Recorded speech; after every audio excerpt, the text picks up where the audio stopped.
Good morning, everyone.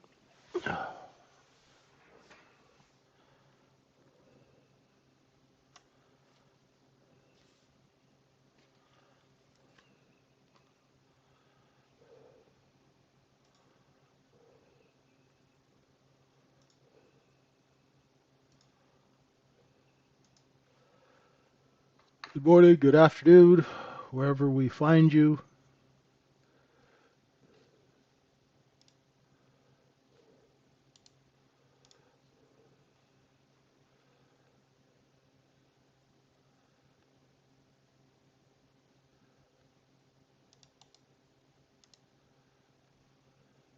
How's everybody doing this morning?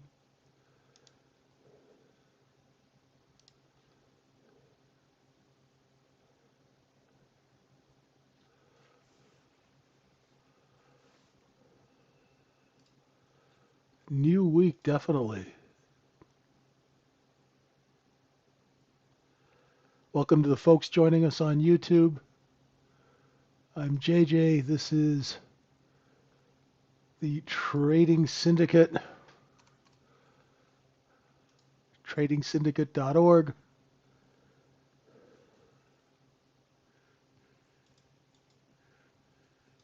Is it no rest for the wicked or no rest for the hyperactive? uh, hey, all right. What's going on? How you doing? So, we have our gap down from Friday. And so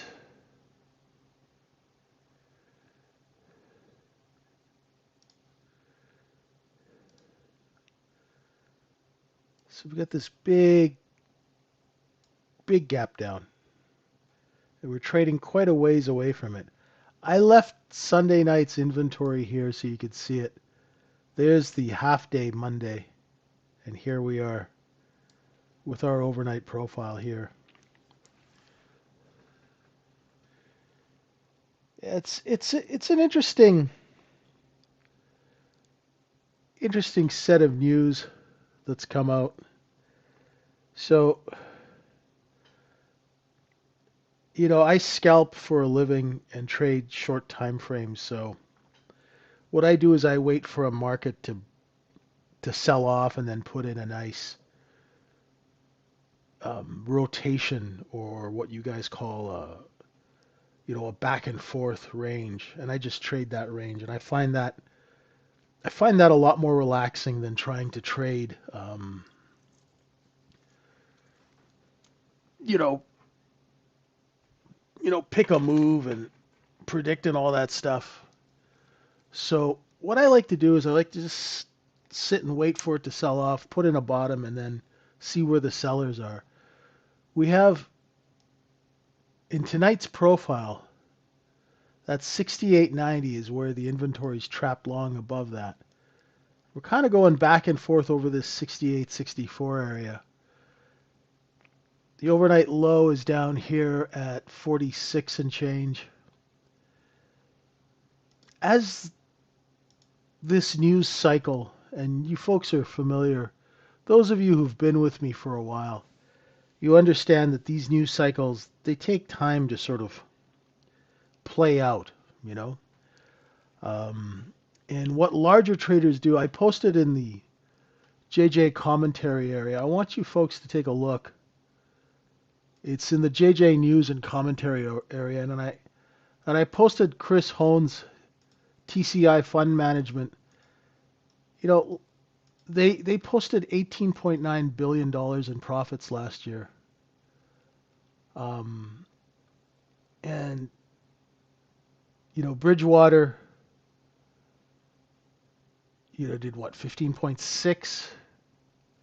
DE Shaw did what, 12.7. So when people like this put money to work, these are the large hedge funds, smart money, right? Smart money, they will sit and they will watch and see how this Davos thing plays out, and how how these markets all sort of play themselves out. They're not going to just go jumping in there and trading. Now, the smaller size speculators, of course, they're going to speculate. They're going to get in there and test the waters and do a little shorting, build long position here, short against it, do this. And that's okay. So the main takeaway where I'm going with this is you don't really want to commit all your resources to one trade, okay? What you want to do if you are a sort of a larger size trader, right? And you're thinking, "Oh my God, it's a definite short and we're going to break hard." Take a look at the levels and use those levels. Let the market kind of digest this news. This is the first regular trading hours session. So we're going to see how the market reacts today when the bell rings, right? The New York Stock Exchange opens, when NASDAQ opens, the pre-market's kind of looking a little grim,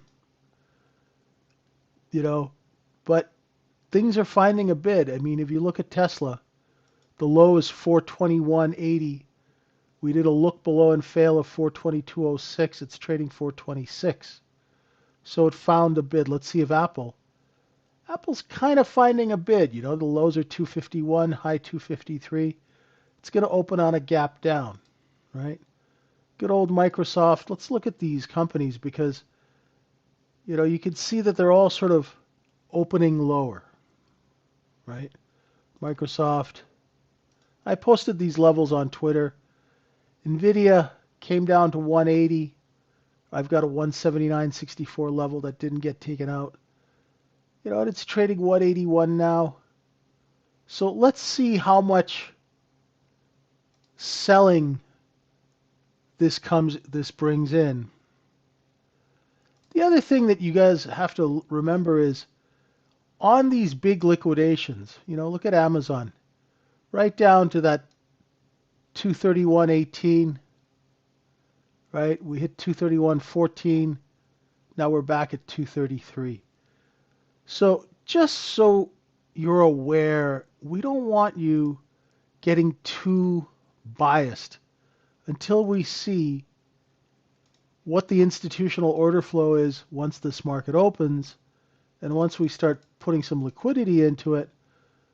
We want to take a look and see how these things are trading, right? There's our Chevron, looked below 164.43, now 166.50. So use the levels and don't get too sucked in to your ego, okay? Don't trade with your ego, okay? And welcome to the folks joining us on YouTube. Don't trade with your ego, trade with a chart, okay?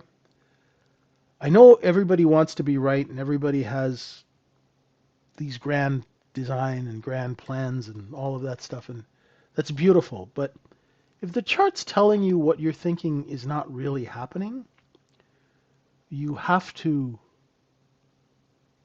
if you're in a trade, admit you're wrong, or before you take a trade, you have to change up, right? Like, like quarterback gets to the line of scrimmage, he sees something different, he calls an audible and changes the play.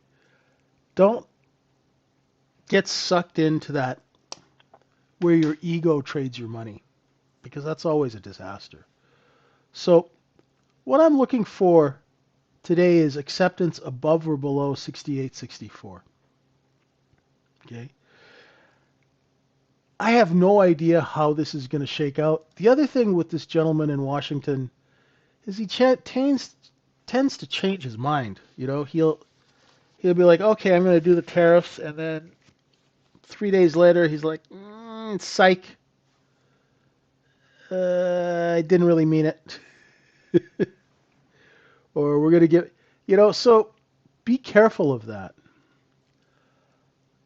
The market is going to try and price in the changes, what we call a material change, right? A material change is when you change something that affects earnings. So tariffs are a material change, and of course, they're going to change how people, make money in these companies. So let the market sort of, if you're taking a longer term view, let that sort of play out. Let the large traders go and say, okay, here, this is where we stop selling, right? On a liquidation like this, you got to remember, today is all about the people who are short. They're going to come in and do some covering, and the bargain hunters are going to start picking away at it. Those are the first set of buyers, right? The short sellers, wholesale longs, bargain hunters. Let's go take a look and see what we've got here. Here's 68.64 quarter. Our overnight point of control is just above that. Oh, the other thing is, then the reason why I left this is overnight inventory. I'm looking at Sunday, Monday, and last night. All of that is 100% short. Okay? So the normal business move is this, but we've had a change in the macro, a potential change in the macro. Now, we don't know whether that change is effective or not. The other thing, too, is that Supreme Court ruling, whenever the hell that comes out, that might change things, too. So let's see whether or not this, this change holds and we accept under 64. If we stay under 64 on the open, we're going to go test that overnight low. If we stay above 64, we will start moving up and correcting inventory. Your longer term levels are 90 on the upside, 68.44 on the downside. Those are for larger traders, larger size, bigger accounts, longer time frames. Now for the rest of us who are scalping, what we're going to do is we're just going to use our simple market profile in combination with a simple 1-minute chart. Is the best deal in order flow charting is a 1-minute candle chart. Okay? Because what it does is it tells you where the orders are transacting. It's a visual representation of how sales are going. You can see that we did a deep dive underneath 58. There was some inventory here from 46 to 58. We went and sold it, sold it, sold it, sold it. Got above VWAP. There's sellers at 87. Let's see where they start selling into it. This morning, we're right at this sort of cost basis, which is where that overnight point of control is. If you want to see where a cost basis is and you don't have volume profile, just look for time and volume traded. In an area where they trade time and volume, that will be a cost basis. Now, if you don't know what a cost basis is, you really should learn, because a cost basis is where you pay for your goods. And if you understand cost basis, then you will always be aware of, you're not going to be, when a market accumulates product and goes to sell it, well, you're not going to be going long here, right? And when you're accumulating product, you're not going to be going short here. So that's why we used cost basis in these levels. So we understand, oh, we're in accumulation, oh, we're in distribution. We don't buy distribution and we don't short accumulation. Does that make sense?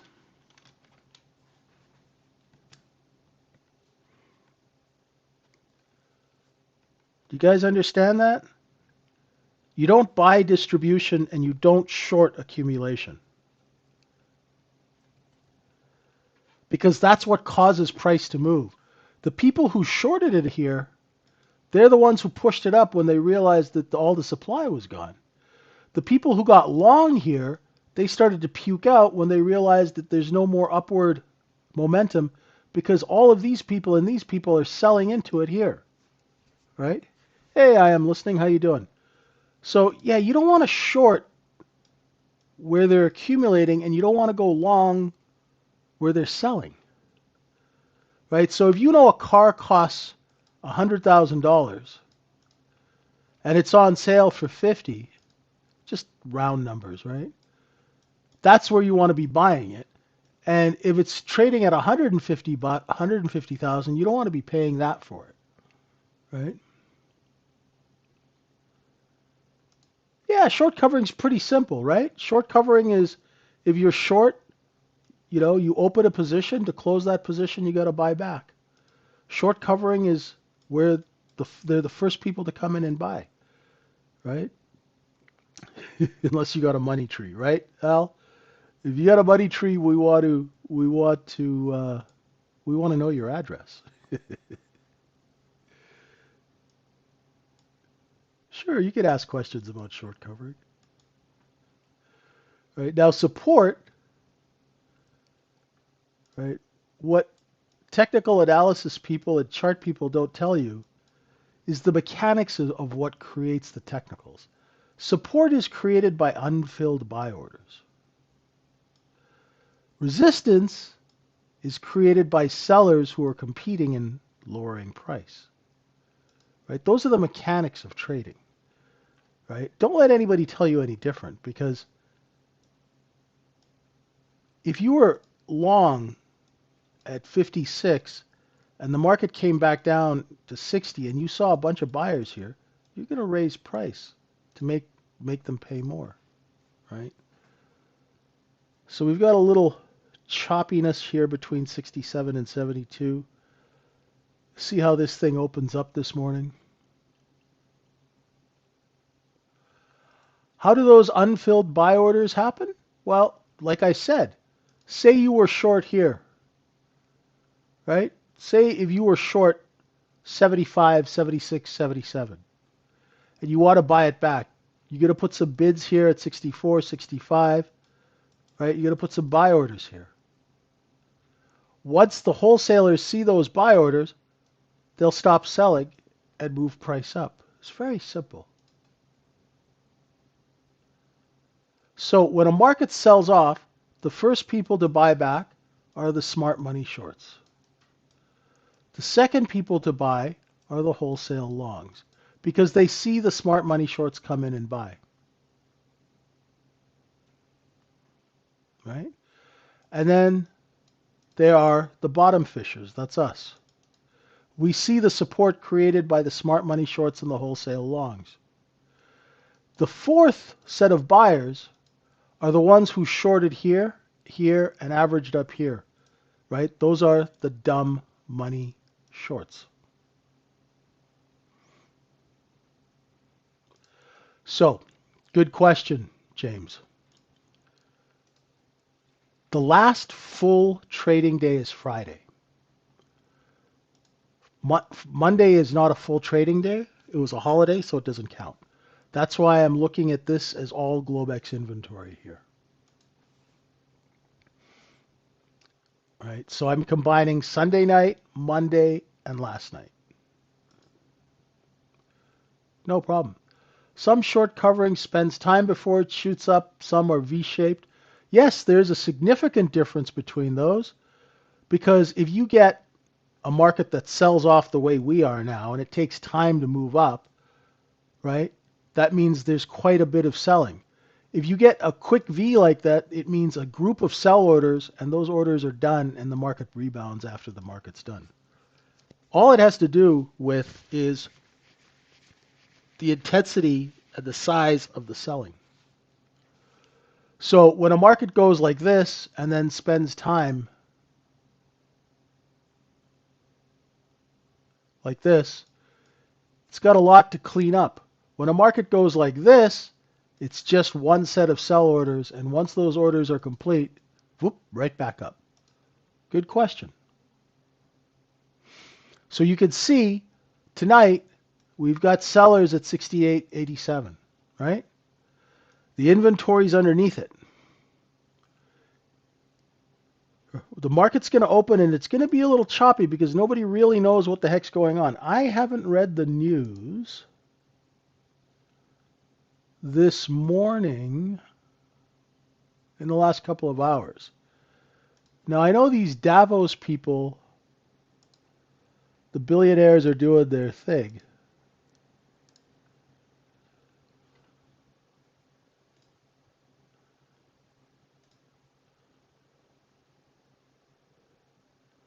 Let's see. Just make sure you trade with stops today.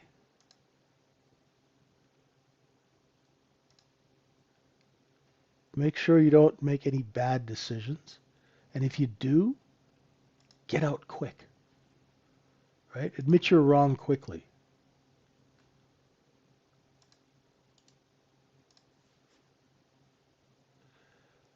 Also, I use something called Epic Pen for marking up the screen. If you folks know an alternative to this Epic Pen, let me know.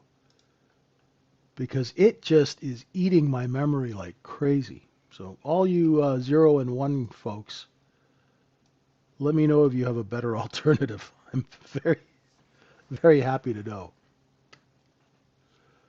So the cost basis, 70% of the overnight inventory is priced right where we are now. Let's see what we're going to do with that. All right. So we'll use 68.64 as reference. And let's see what happens when we open.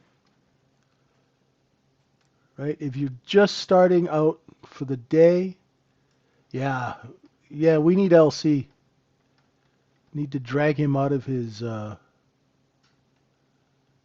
environment. No, that George, I don't know where you're getting that from, but that is another one of those retail trading fallacies. There's not a buyer for every seller and a seller for every buyer. That's not how it works. That is probably one of the biggest misstatements in trading.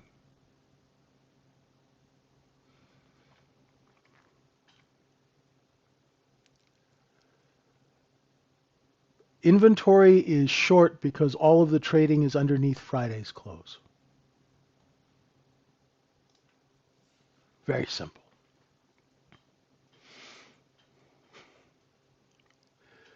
Yeah, there's a lot of these things that are, a lot of people come up with these trading slogans or sayings, and you could tell that they've never actually worked in the business. You know, like people who say, oh, it's random, and there's a buyer for every seller, and there's a seller for every buyer. Excuse my language, it's all just bullshit. No, it's not market orders. Large size traders don't trade with market orders at all, Alexander. Only retail traders do. And they're less than 20% of the market. So that's not it. This market is a wholesale business. There's a wholesale element. That's why market makers exist, because there are not buyers for every seller. So the market makers act as buyers of the last resort to provide liquidity. This is a fundamental construct of U.S. capital markets and any market where there is an inventory. There will be large traders who provide liquidity, which takes that every buyer for every seller and all that market order bullshit and throws it all out the window. Sorry, don't mean to be rude, but there is so much misinformation. There are people out there who teach trading and talk about trading, but frankly, I wouldn't hire them to clean the bathrooms in my brokerage firm, much less let them on my trade desk. There is so much misinformation. So if you want to learn how to trade, use good information and common sense business, learn a little bit about how the mechanics of how price moves, come to tradingsyndicate.org, right? Yeah, this is my New Year's resolution. The pink line here is the overnight point of control. That's where 70% of the inventory is priced. The pink line on the chart is VWAP. Right? Now, price doesn't move because of market orders. If I've got a bid for 100,000 shares and you sell a market order of 5,000 shares, Alexander, you ain't going to move me, brother. Right? The thing is, you guys have never traded size, so you have no idea. Right? Unfortunately, I mean, I used to be very polite on these streams, and I'd entertain all sorts of BS and double talk. I'm getting old, and 2026 is the year that we cut all the bullshit. Because here's the thing. You guys, I don't think that you have time to screw around chasing bad information. It's why you guys don't make money. Because the fundamental information that you're trading off of is wrong. My VWAP is anchored at the 6 o'clock Globex Open. Look at the bids come in. Yeah, don't really worry about that, George, right now. What you want to worry about is that's not going to make you any money, right? You're a retail trader, right? And you're not trading thousands of contracts. So what you want to do is, are you interested in making money, or are you interested in intellectual discussions about how price moves, right? It's okay. Price moves because of order flow. Inventory is held by size traders, wholesalers, market makers. When order flow comes in, if buy orders come in, they will raise price. If order flow or sell orders come in, they will lower price to price compete. Remember, folks, it's a market. It's not a hot tub. Okay? So what's the objective of a market is to distribute a supply of crap. So this is a sales chart, and it's telling you how sales are going this morning. Right? It's okay to be curious. I'm always going to pull you around and try and bring you back to profitability because I care about you guys. I don't want to see you guys spin your wheels debating bullshit theories, right? And you're not making any money, right? I'll try and be as gentle as possible. What's important now is that there's a seller at 72 or a group of sellers at 72, and they are raising price. Why are they raising price? Because before the open, they're seeing some buy orders come into the system. So they're going to raise price to take advantage of that. There you go. See? Look at that. Looking for 81 and a quarter. We have sellers here before. Let's see if they sell again. Look, they were selling here. And look, they sold right there again. Very simple. So if you were long off the open, you know to get rid of it at 81, 82. Now we're going to flush back down and backfill, right? We created demand. We're going to go find where the buyers are. Once we find where the buyers are, let's see if we accept over 81. And if we can take out the 84s, your target will be 85 and a half. Very, very simple, right? Remember, overnight inventory is short, right? So it's going to be short covering buyers and bargain chasers, right? So there's that 84 seller. They're still there, right? They're haunting us at 84, just there. It's going to backfill. When it backfills, let's see if it holds VWAP around 76, 77. It's working out the 81s now. Let it.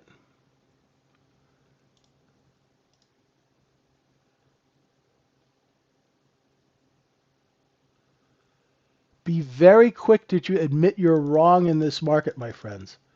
Because as the market comes down and chops around, you can get into a lot of trouble if you are not quick. If you are not familiar with trading fast, I suggest you practice on the sim, because this order flow right now, it's not crazy, but this order flow that's coming in right now is not for beginners. So you could sit and watch. You could see the positions underneath 72, right? So I'd be a buyer if it gets down to 72, maybe on a look below and fail of 72, right? If you're going to scalp long off VWAP, manage your risk, You know, watch, the sellers are here now, right? The sellers are at 78. It's going to be a little choppy. How do you approach VWAP from a business point of view? Are you a wholesaler? Wholesalers buy under VWAP, sell above it. It's an institutional benchmark. Large orders are judged by their execution regarding VWAP. So how do you approach it as a business point of view? If I was long here, I'd be a seller at VWAP because I know other people are going to sell there. Pretty simple. VWAP is where I get out of trades. See, we're underneath VWAP now. So now, let's see if we hold that 72. If we hold the open, we'll rotate back up to VWAP. Right? Log 72, selling 75, 75 and a half, and I'm selling them. Right? I will sell them. Right? So I bought 72 and I sold 75. Okay? Because I exited before VWAP. That's how you treat VWAP. I knew the position was here. We came into position and moved higher. So I went long, put my stop here, and I sold right before VWAP. That's it. Nice work, Jonathan. Beautiful, beautiful. Now, if you got some more, you can sell them. 81 and a quarter is going to be the next target. The levels are working nicely. Now, let's see. I did a little razzle-dazzle here to shake out some loose inventory. Exactly. There you go. You sell underneath VWAP. It means if I had gone long here and gotten stopped out, it means that the sellers are competing, right? So when Walmart, Best Buy, and I don't know, Kmart, when they're competing, Kmart's gone, I know. But when 3 or 4 retailers are competing, right, they're going to put the price on sale, right? When they don't have to compete, price goes up. That's why another stupid thing that retail comes up with is when price is going up, buyers are in control. That's absolutely stupid. What buyer wants to pay more, right? When price is going up, sellers have seen buyers and they're raising price, right? If you think like this and you can actually understand what's going on, you're going to have a shot. Let's see if we can get over those 84s. Cleaning out the 84 targets that 85 and a half and 87 and a half stop. We've got inventory at 90 above us, right? So there's supply up here, okay? This is like a storeroom for ES contracts. So if you are long and we get above 84, but that 84 seller is still there, let's see if we can hold VWAP now.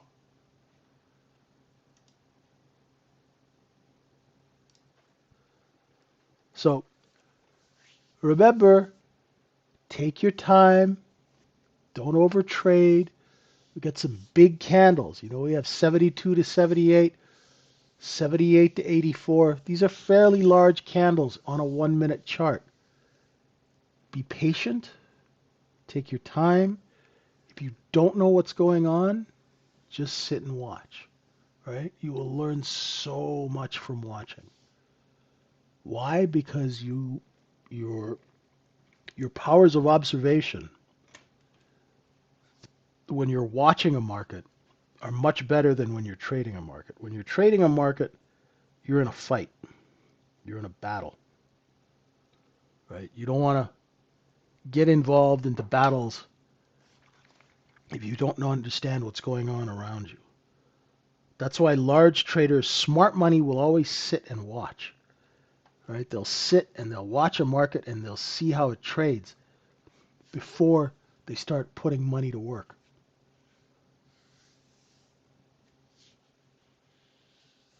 Simplicity. You got to understand, folks, you know, markets have been around for thousands of years. The computer chip and screen-based trading only really took off after 1995. Before 1995, because Windows 95, Using Windows 3.1 to run charting software with 8 megabytes of RAM, it didn't react, right? Quick enough. Yeah, buyers are not in control when prices are going higher, right? Why would you want to pay more, right? The other stupid thing you'll hear are buyers and sellers are fighting each other, right? I'm going to dispel a lot of those myths because I've traded billions of dollars worth of stock over 34 years for my clients. Buyers and sellers don't fight each other. Why? That'd be like you going into Foot Locker to buy a pair of shoes and the sale clerk pulls a knife on you.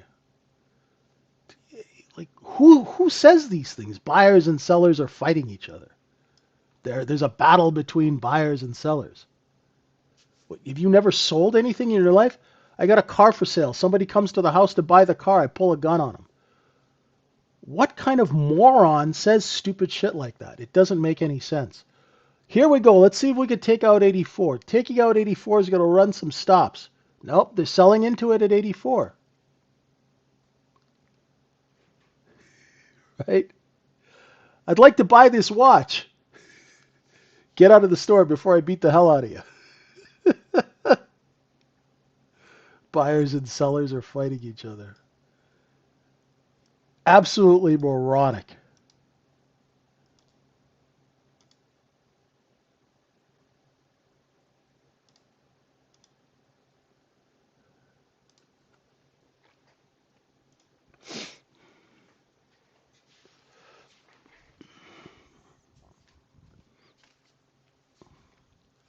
You got to be careful for these kind of things, folks.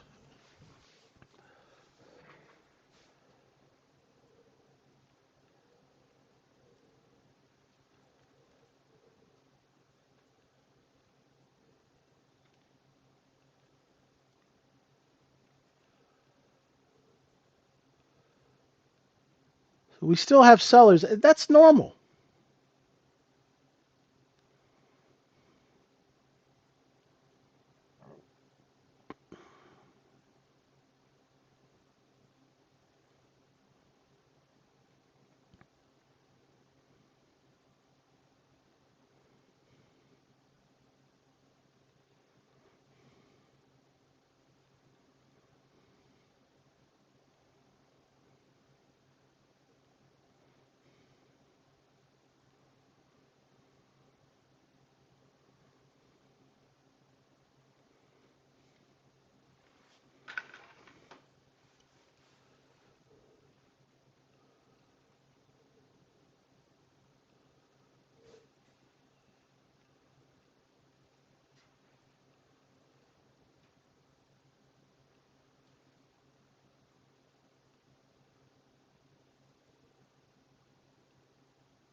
-1 in Chicago? That's warm for Chicago, isn't it?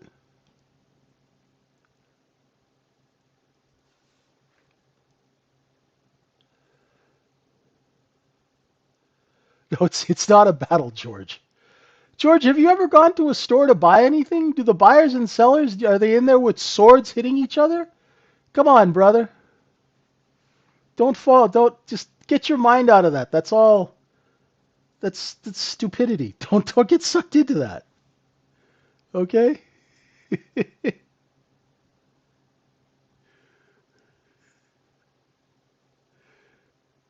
It's just orders. Buyers come in, sellers come in, and they do business. Okay? Now that would be something I could see you guys going for, the young kids. You have to go to a store and you have to fight for a pair of shoes. But you're going to be fighting other buyers. You're going to be fighting the sellers. Right? When you come into my store, I'm going to make you an espresso. I'm going to make you a cappuccino. I'm going to get a pretty sales girl to flirt with you. I'm going to chase you around with a sword and a knife. Right? So we're in a rotation here while we wait for more people to come into the store. Right? We're just going back and forth between set. We're buying 72, 74, 75. We're on the offer from 78 all the way up to 84. Okay?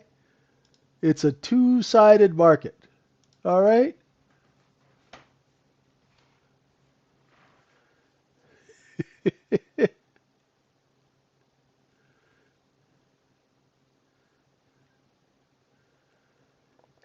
Yeah, exactly.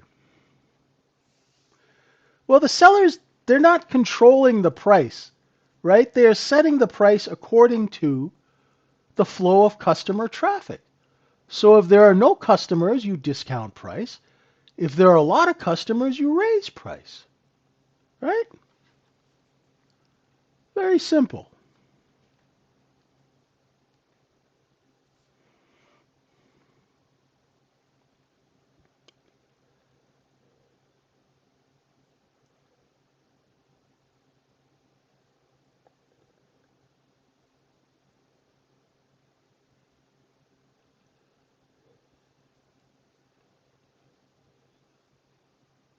Very simple. There's no reason, right? Yeah, complimentary watch clean, you know. Oh no, I'm not that old. We had computers. Right? We had computers. I'm only 57, right?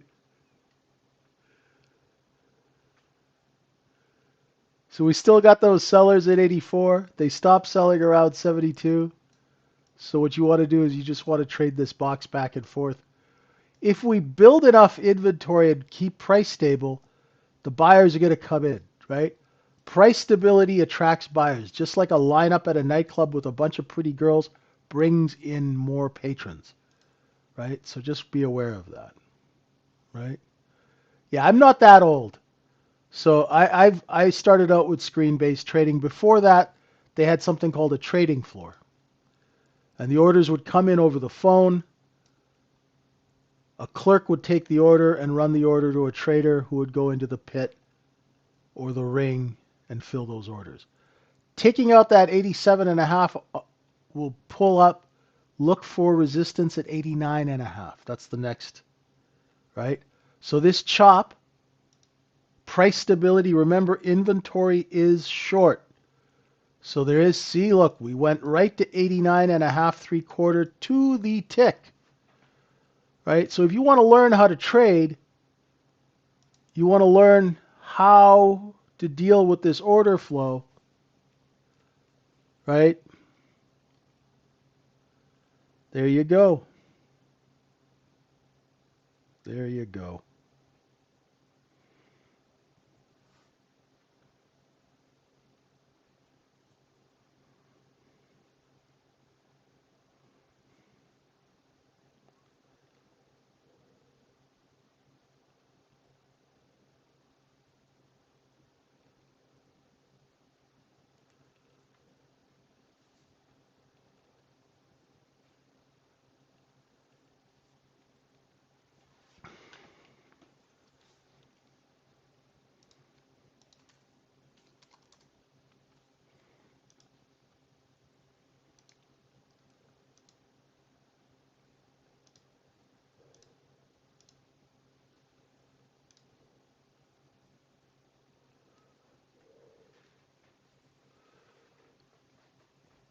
Now we know that there are sellers at 89.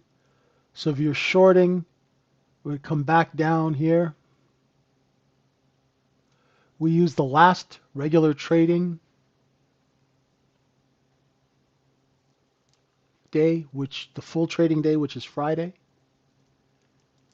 And all of the inventory since Friday is short because it's all the trading is underneath the Friday close. Shorting small caps is a good idea. Mm, not really. There's easier ways to make money. When you short small caps, you have to borrow the stock. You have to pay borrow fees. I would just trade ES because it's click to short. There's no PDT rule. There's no BS, you know, borrow fees, hard to locate fees, all of that stuff. No, you use the pot to see where inventory is moving throughout the day, right? I don't believe in shorting small caps. Some people do it. they waste so much time. They're looking at companies and looking at the filings and yeah, oh God. I mean, if I could show you my goal 1,000, if I could show you a way to make 5-10 grand a month and live a normal life and not have to do 4 hours of research every night on what company's diluting their stock and getting in all that BS, right? Is that something you might be interested in? If I could show you how to make daily money, and if I could show you how, when you don't make money, how not to lose money, is that something you're interested in? Now, some people like the drama, right? Some people love being in chat rooms and BSing with people and arguing about companies and all of that stuff. But they don't make any real money, right? You know how you make money on small caps? You go and you make a deal with the company, you get a couple of million shares for free of a $3 stock. That's how you make money. You don't want to screw around. What are you doing? Picking up pennies. Go make real money. If you want to do small caps, go do a deal. Help bring in buying on a company. They'll give you 1 million, 2 million shares of free stock, or the investors will, because it's worthless to them. So they give you 1 million shares, right? And then you make a market and you sell the shares, right? Don't screw around with these penny stocks, right? I've run over 200 penny stock deals. I have never once paid for stock in my life. I have never bought stock. It's always been given to me for free. It's the business, my friend. Don't buy penny stock. You can get it for free. Right?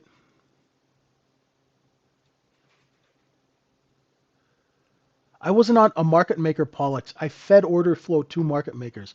I was an executing trader for insiders. So there's no options on penny stocks. Right? So what a market maker, Pollux, would call me and say, hey, JJ, I got a buyer for 100,000 shares at $1. So I'll sell the market maker 100,000 shares at 97 cents, so he makes $3 grand for making the call. Right? Our market makers would make $3-4 million a month just backfilling order flow. Not bad if you're 27 years old. Yeah, you know what? I got to finish that book. I'm not sure if anybody really wants to read it. What I'm going to do is I'm going to start doing some YouTube shorts with some stories. And we'll see how you guys react.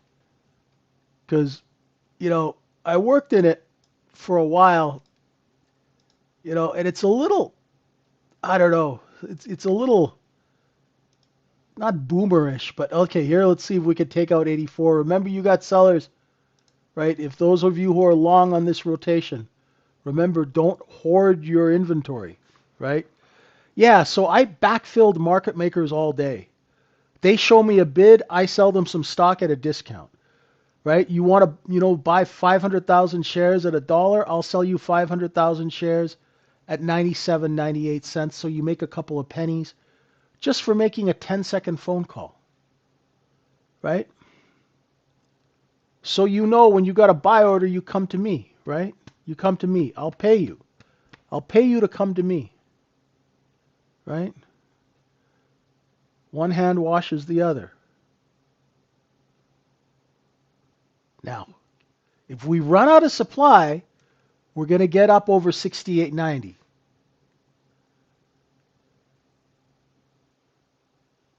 So my clients take a company public. They got 150 million shares of this crap. They paid half a penny or a tenth of a penny for it. We open the stock at 30 cents, 50 cents, push it up to $5, sell it all the way down. They make a couple of $100 million in 18 to 24 months. On to the next deal. Right? That's business. We still have our seller here. Our seller is still haunting us here. Right? Intelligent use of candles is something I love. Right? If they sold there, they're going to sell there again. If they lift the offer here, right, that means that they've seen buyers. How do you use that information practically? So if you're long here and you know there's going to be a seller here that's going to compete, sell into it. Get paid, my friends. Get paid. We want you to get paid, right?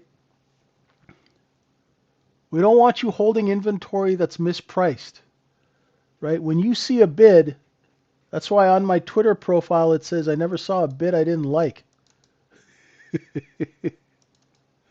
Right? You call me, JJ, can I show you? I'm like, sold. Sold. Well, yeah, I didn't tell you what I want to buy. Don't worry, I'm selling. You're a buyer, I'm a seller. Right? I'm not shorting, I'm selling from a long position.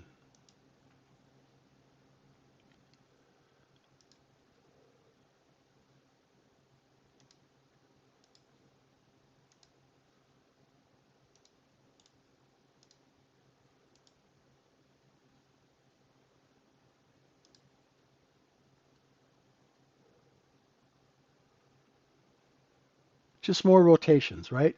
The market's trying to figure out what the hell to do. It's going to take a little time.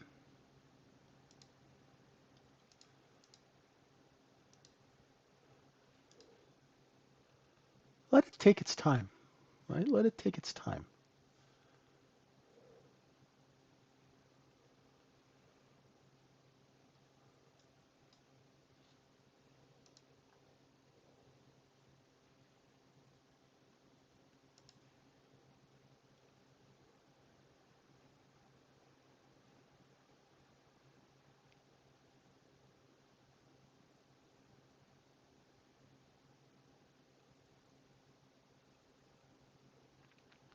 There is, Dragon, there is, you see, we do have sellers, right? Right. So on a day you have a gap down, you're going to have margin call selling. You're going to have panic, people who are like, oh, it's not going any higher. I'm going to get rid of it. All of that stuff is going to come in. Thanks, Rolly. I appreciate it. Yeah, I've been procrastinating on that book.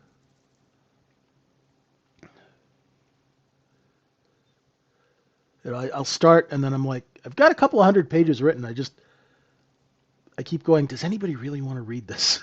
So it's just the rantings of an old guy. Right.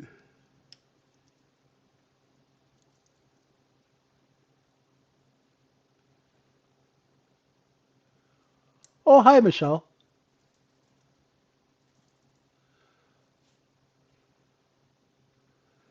Yeah, if you want to come back into the Discord room, just DM me. The DOM is an order book. Time and sales, if you want to go back to like 1913, time and sales is great. But I'll tell you what, the time and sales is just this, right? So,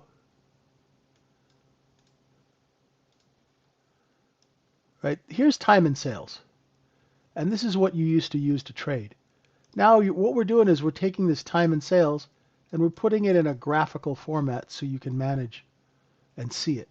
So you just watch the offer on here, right? So you don't have to get dizzy watching this, right? Very simple, very simple. Right? The DOM is an order book. These are completed transactions, right? The DOM is an order book of potential transactions.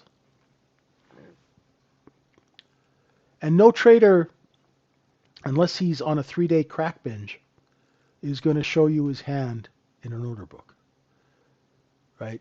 You'd have to be clinically insane to show all your orders in an order book. That's why people who read the DOM, it's just for them. It's entertainment, right? And then it makes them feel like they've got an edge, right? You can see the sellers at 81 and they're pushing price down to 78.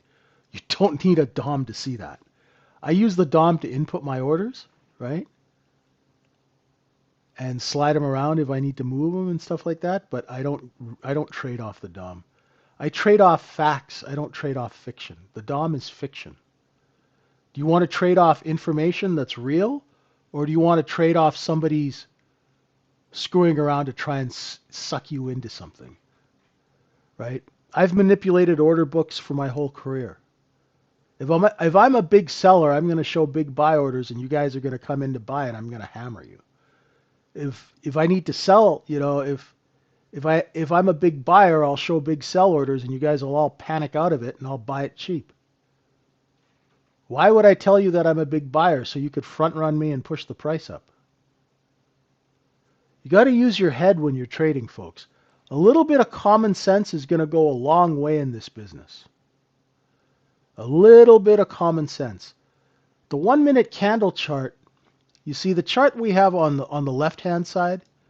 This is a map of the city. Here is a map of the neighborhood we're in right now. So if you want to negotiate the neighborhood you're in, you zoom in on a 1 minute candle chart. This way you know what area of the city you're in. Right now you're in the middle of it. Right? So what you do is you come in and you draw a box like this, and when it looks below and fails 75, you're a buyer, and you know that there's going to be sellers here, so you sell here. It's really simple, and if you want to learn how to do that, we'll teach you that at Trading Syndicate, and we're not going to charge you an arm and a leg. Right now, if you come into our room, it's like $29 a month, and you get the AI for free. Right? Our AI is based on, our AI is based on real information. It's not based on any kind of, like ChatGPT and those things they're basically like a vacuum cleaner. They go out and suck in information. Our AI is trained from actual traders, so there's no BS in there.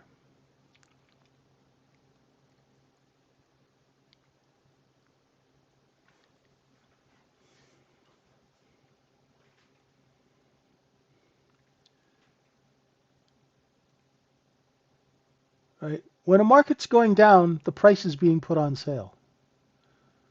Short sellers don't have that much power unless it's some crappy little penny stock. And those days are over. Do you know what kind of margin requirements are required to short small caps? It's insane. Okay, let's see. B period opens up. So far, ladies and gentlemen, we're holding 68.64. I'm of a belief of the inventory under 74 is being sold above it. If we lose these bids here, and if we lose that 66, we're going to come back down. I would be very surprised if we don't test that overnight low. The AI is used as a training tool. See, here's the thing with retail trading. When you work at a brokerage firm and you're on a trade desk, you have a head trader, you have a compliance officer, you have a credit manager, you have the owner of the firm, and you have people who are watching you. They're up your butt all day. You got 5 to 6 people. So if you do something stupid, here, we're putting it on sale. Let's see if we can take out the 72s, right? Dropping in, we're dropping in. Look, we're dropping in like at Mavericks, right? For all my surfers out there. Look at that, right? They stopped selling at 72. Wait for the next candle, right? So when you're on a trade desk, you have support, right? You have people telling you, hey, don't do that. That's stupid. Our AI gives you, when you're sitting at home, in your big fluffy slippers and your bathrobe and you're trading, you have no one to bounce ideas off of. You have no one to tell you. Our AI is, I'm thinking of doing this. Our AI will go down and it'll break down the trade for you. It'll give you the risk. It'll give you, so it functions as that support that you don't get as a retail trader. And that's what we want you to have. Right? Now, I do coaching, right? I do lifetime coaching. And so for those, who want this, it's like having a coach and someone to manage your trading with you. It's pretty amazing how well the boys have built it out. So let's see here. We're dropping in. All right, little look below and fail of that open. Just let's take our time. No rush just yet.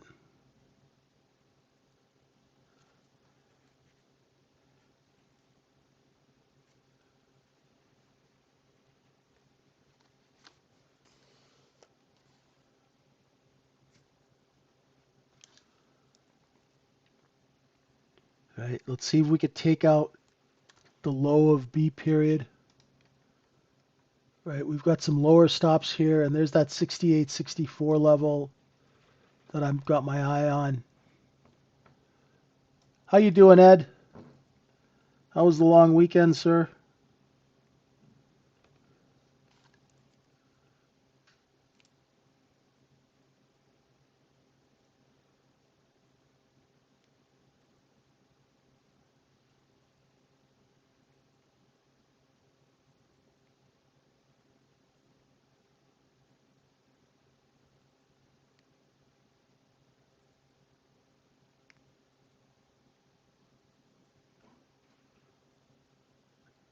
Just be patient. Always let the large traders figure out a bottom or a top, right? It's like when you go to dinner with someone who's just made $100 million on a deal. You don't reach for the check when the check comes, right? Right? You go to the bathroom, right? Right? Let the large traders work this out. Let them pull out their wallets. You get alligator arms here. And then if we stay over 72, you know that there's a seller at 74. If we take out the 74s, see how the sellers have moved down? Because we trapped a bunch of longs here. And that's what's creating that downward pressure on the market right now. See? They're selling the 75s. Let them. Always let the large traders work it out. Okay? When they see buyers, they'll raise price.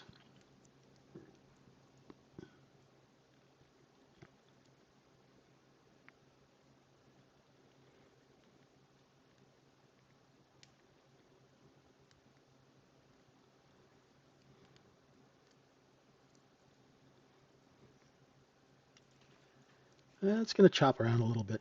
That's okay.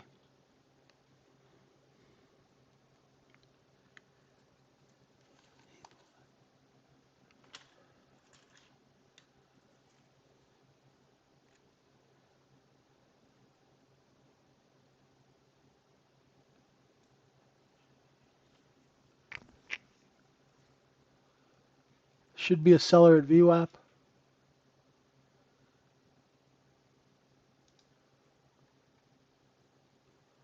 The stops will be above this B high here at 80.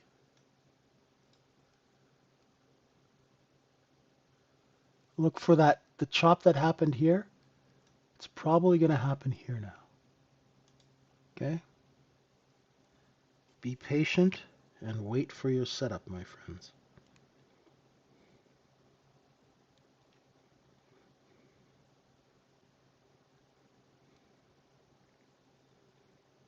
Wait for your setup.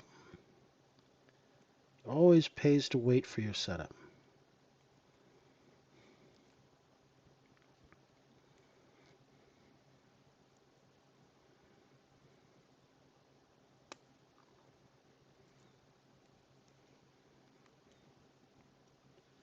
If your setup doesn't come or if you miss a trade, don't worry, there's going to be another one.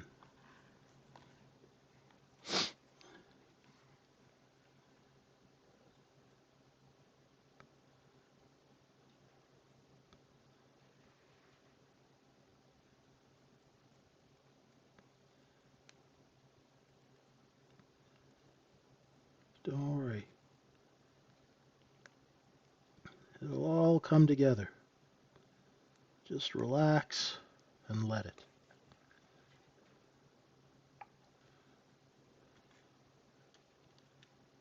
There's a seller at VWAP. That's good.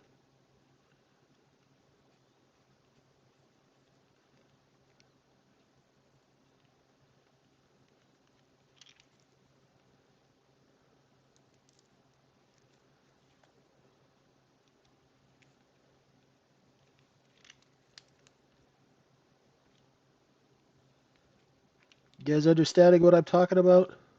Make sense?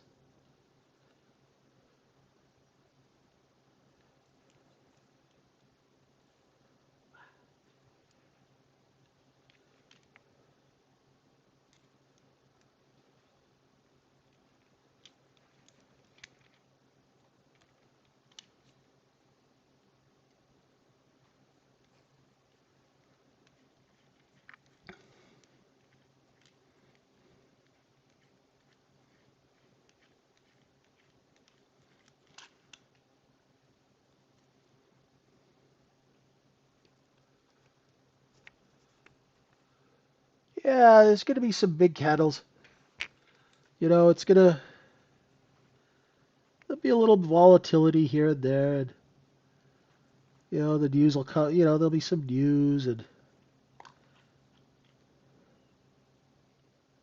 just be patient and wait for that A plus setup, right? That A plus setup, that is, and people always ask me, JJ, what's an A plus setup? An A plus setup is a setup where you know that trade, like the in backwards, forwards, sideways. You know that trade. You really know that trade. You understand it. You've worked on it, right? You understand it. You can be like Vince Lombardi and you can talk about that trade for hours because you know it inside and out. Now let's see. We're going to explore lower. See if we can take out 64. Right? Remember, we traded a whole half hour, back and forth in that big box. A lot of people were buying that thinking that we were going to go higher, and now we're not, so they're a little pissed. They're competing. So let's see if we hold 64. Right? Take your time. Right? There's no fire. You don't have to run to the put out the fire. All you got to do is wait for the market to tell you, okay, go do business. Right? That's all you got to do.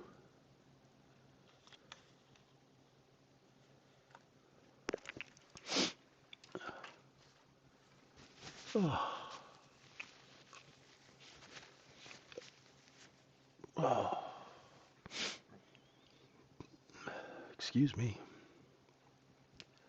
I still have this cold, so you're going to hear me beeping and squawking.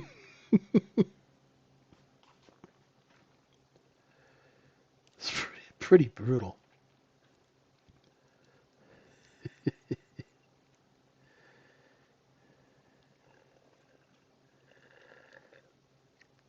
Ugh.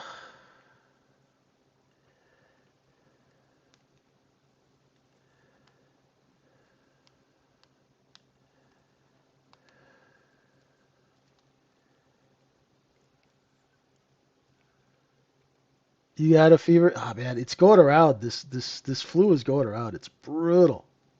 Hate it.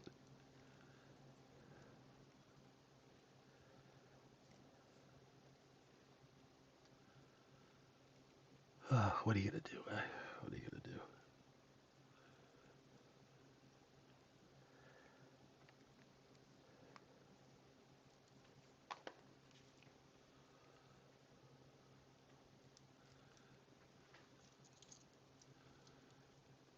And when it's like this, I don't see a trade for me.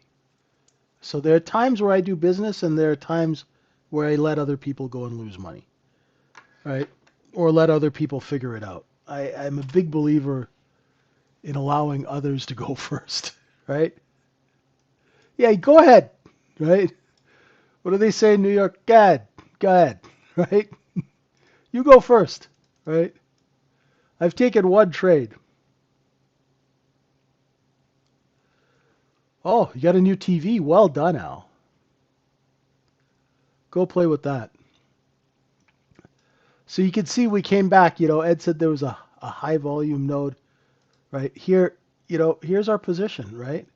This is the position before the market opened, right? Learn about position. There's no technical analysis that's going to tell you where the position is. Now you can use technical analysis, right?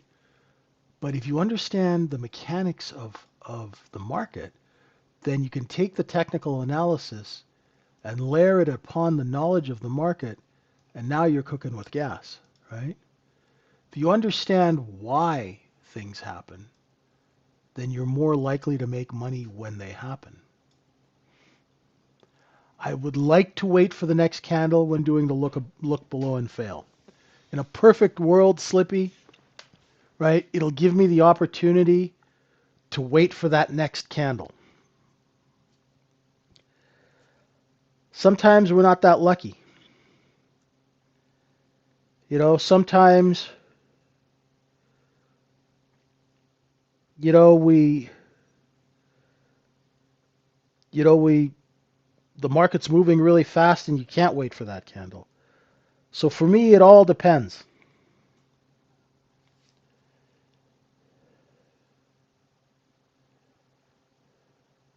On the speed of the market. Faster markets, sometimes I won't get away with waiting for that candle.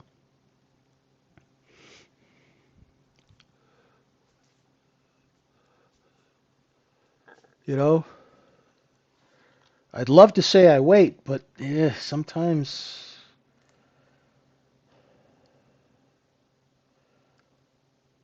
we got to take the trade.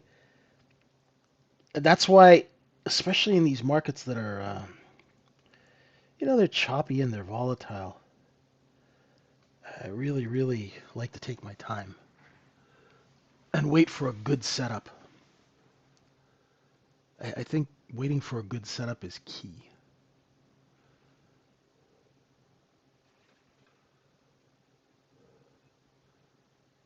Good stuff, Al. That's great. Really glad to hear it.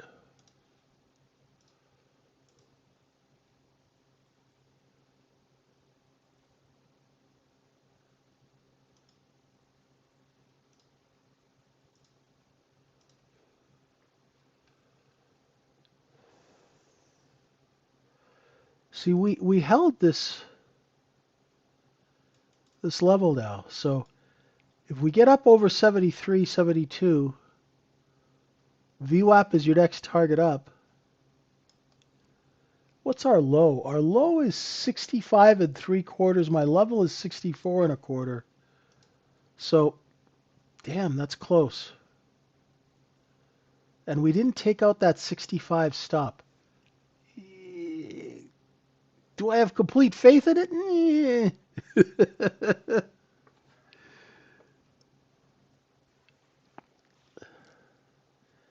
Not just yet.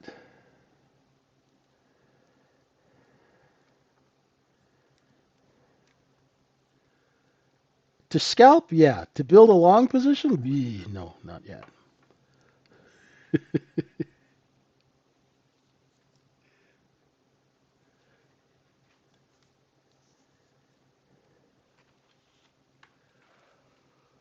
Oh, goodness.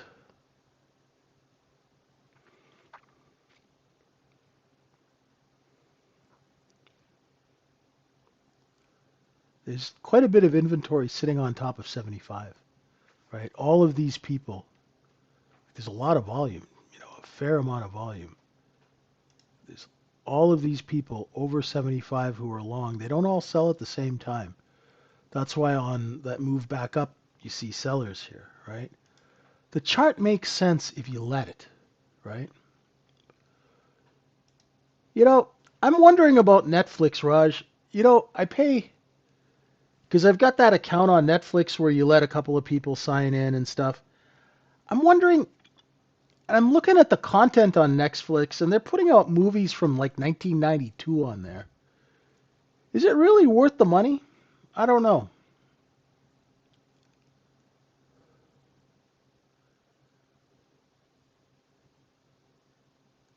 So now the bid has moved up from here to here.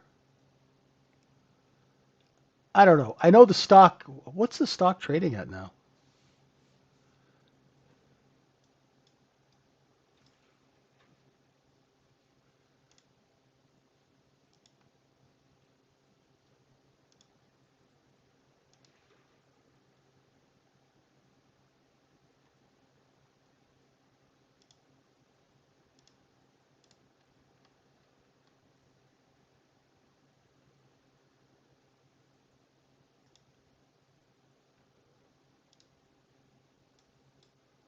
Right to VWAP.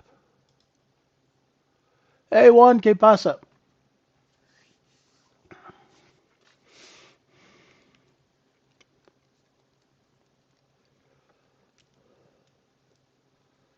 I don't know. But then again, the company and its stock are two completely different things, right? We've all learned that lesson the hard way, right? The company and its stock are two different beasts.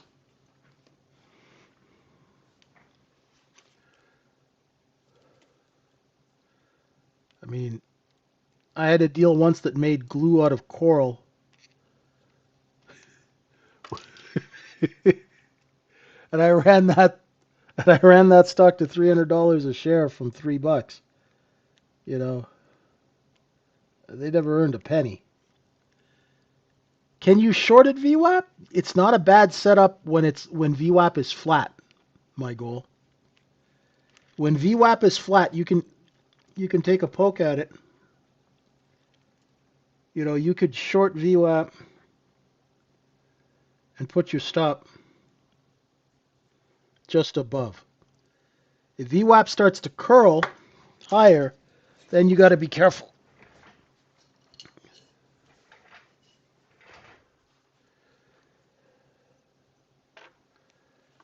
Right? When VWAP is flat like this, you can take a poke at it.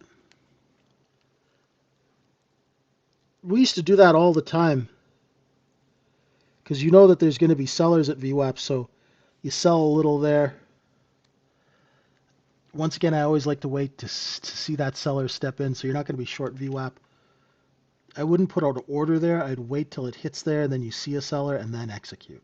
That's the way I like to trade. I always like to see if the seller is there instead of hoping that the seller is going to be there.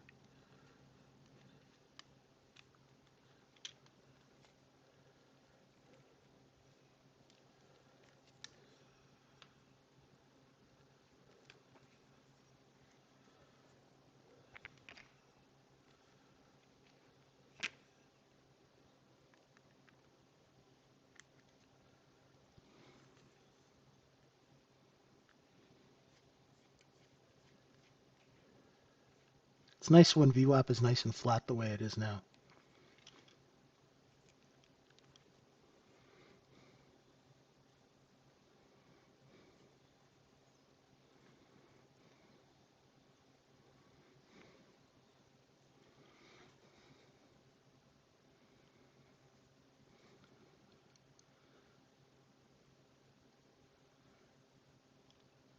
Where I've made mistakes is I've put an order there to sell VWAP, and then it just cuts right through VWAP. Try and wait to see if there's a seller. See now? See how it's creeping above? I wouldn't short it now. See?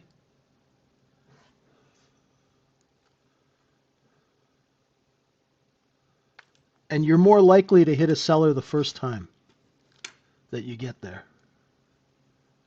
Second time, you've cleaned out the sellers, and now we're going to go back up, test this 87 and that 90 area, and if we have all the inventory, we'll go into that red box that you see on the right-hand side, and we'll start going into that area to get more contracts.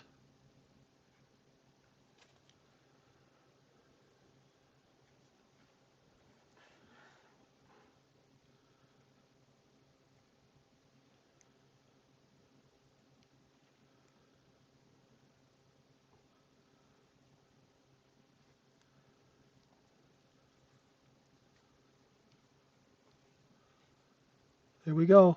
Looking for 87.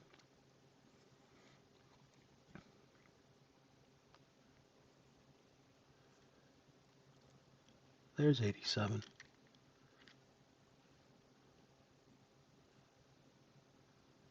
Can we creep above 90? Now, the question you got to ask yourselves, my friends, are there enough people short underneath 77? I think so. Right? Big green candle means big shorts real. Oh man, I got to go cover. Crap. Right? I shorted this piece of crap. Right? We've all done it. And realize, uh-oh, SpaghettiOs, there's no supply. Race to cover.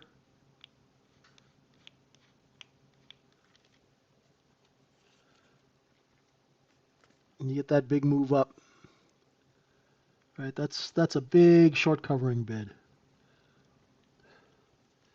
Now watch. For all my conspiracy theory, tinfoil hat guys and gals. Now watch. He's going to come out and say, I was just kidding. You guys thought I was serious? All right, let's go have some McDonald's.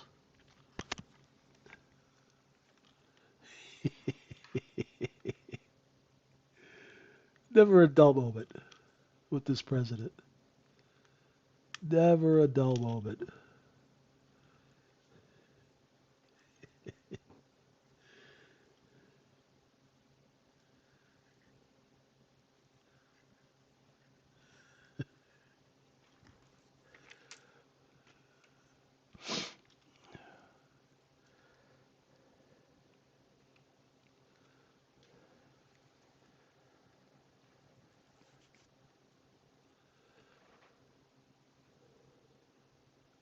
Yeah, we still have sellers at 90, okay? Which is good. It's going to take some time. We've got days and weeks of inventory above us, right? Not all of those people sell at the same time.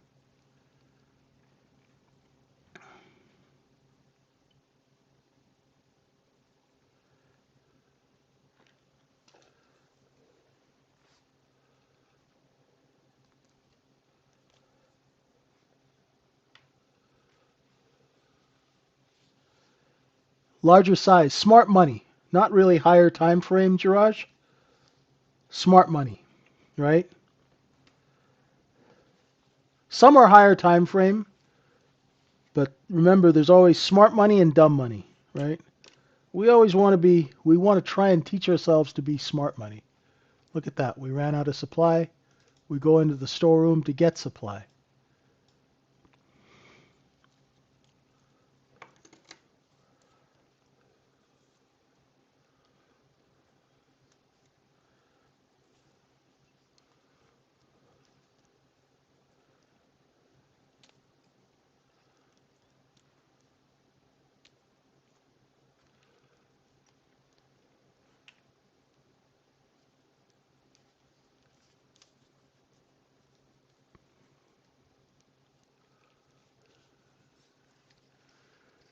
Yeah, it's going to be kind of tough playing golf in -5, eh, Jeff? Playing golf in the snow?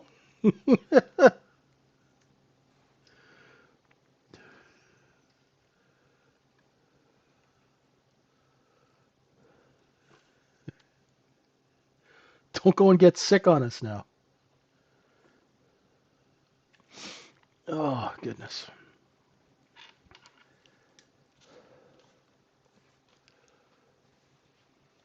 Okay, well, that's it for me this morning, folks. I want to thank you for being with me. I'm JJ. This is the Trading Syndicate, or tradingsyndicate.org. We are the only trading room that will actually help you make money in a simple, uncomplicated way. If you want to learn how to trade in a helpful environment, come check us out. We're always running a deal or a special. We will see you tomorrow morning bright and early at 7:30 in the morning UK time. 2:30 in the morning for all my insomniacs stateside. Thanks, Jeff. Look at that. We ran out of supply, so we went into those single prints and grabbed it. Oh, Dublin. My whole family went to medical school in Dublin. I haven't visited yet. I'm in Liverpool, my goal. So we're not that far away.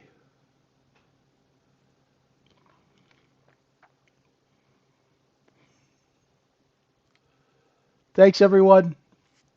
Be safe out there. And we will see you tomorrow morning. If you have any issues or questions, DM me. We'll try and help you out. Have a wonderful trading day, and we'll see you soon. Bye for now.